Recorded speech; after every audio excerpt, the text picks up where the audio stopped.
outside the open house sign and the door was open. You looking to buy a house? No. Howie.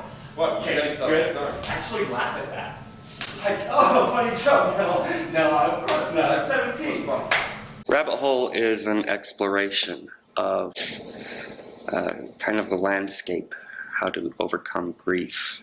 I play Howie Corbett. He is the husband of Becca, and the loss that happens in the show it directly affects Howie. Quite a bit of the show is about he and Becca working through the struggles of grief and loss. Becca is a very complex character. She's been stuck in a dark place for a pretty long time. By the time you meet her, she's absolutely devastated by what's happened, and she is kind of at a loss. She doesn't really know what to do. I play Izzy, the little sister to Becca. I'd like to think she's kind of the glue. She's the mess up, but she doesn't bring her problems to other people. She really just is a sensitive, sweet person.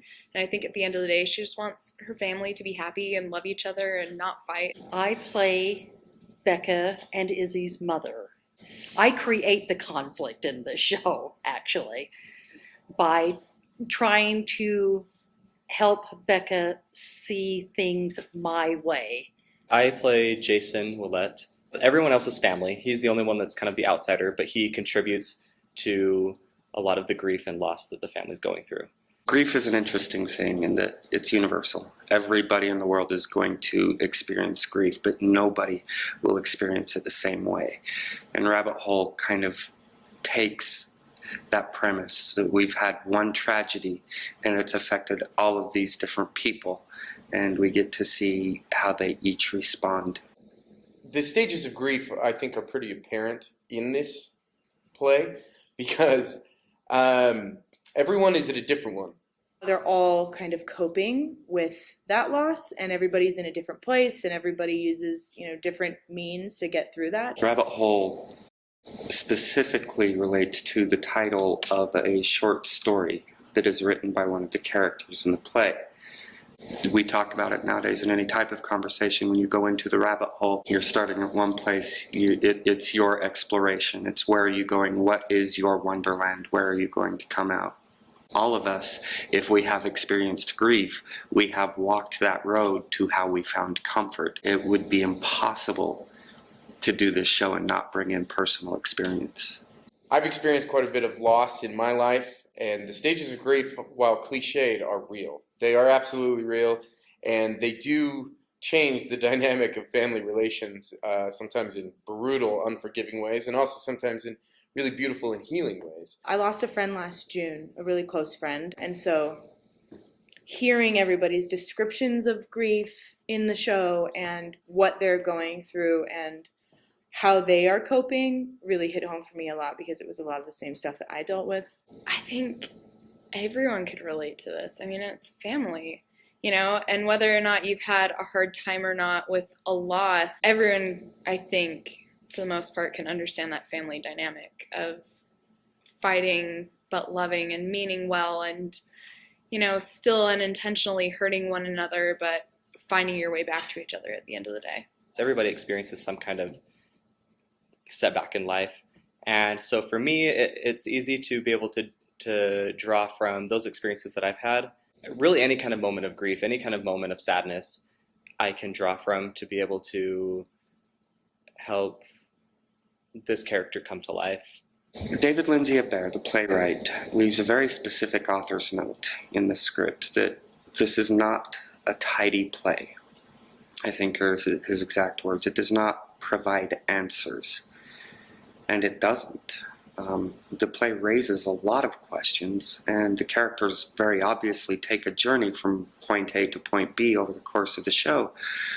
But we don't ever say this is how to properly grieve, this is how to properly channel or experience your own emotions. In every drama, there's got to be some humor, and I have the opportunity to have the humor in this play. Everybody really does, because he's written a wonderful piece. It's a brilliant play. I just feel like I have the opportunity to have really the most of the comedy relief in the show. I probably shouldn't say that, because if I'm not funny, then I'm screwed. I think the hardest thing that I've been looking at are actually the vast amount of food props. They have a pregnant character who eats practically everything. So there are torts and breads and cakes and creme caramels, and all of these things need to be made for them every single performance and all through Tech Week. My hope is that the people who come to see this show will be able to empathize with the characters on the stage, will be able to relate their personal experience with the experiences that these characters have. That's ultimately what we want, is that in any show that we ever do, we want the audience to connect with the performers and have that moment of, I know what that is. In this particular case, that might be a little bit heartbreaking.